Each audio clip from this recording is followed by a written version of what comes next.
दीदी खूप दिवस झालं पिझ्झा नाही खाल्ला, ऑर्डर करू?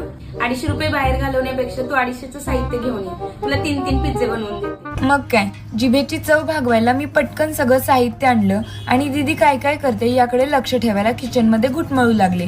मला कॉर्न पिझ्झा आवडतो, त्यामुळे आम्ही सुरुवात तिथूनच केली.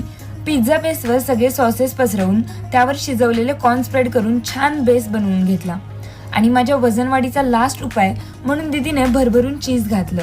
तव्याला थोडंसं तेल लावून त्यावरती पिझ्झा ठेवून प्लेट झाकली आणि दुसरीकडे पनीर पिझ्झाची तयारी सुरू केली.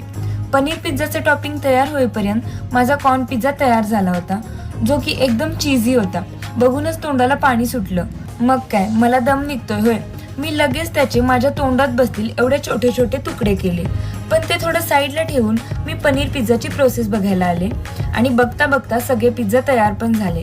मग काय, एवढ्या वेळचा संयम तोडून मी पिझ्झावर ताव मारायला सुरू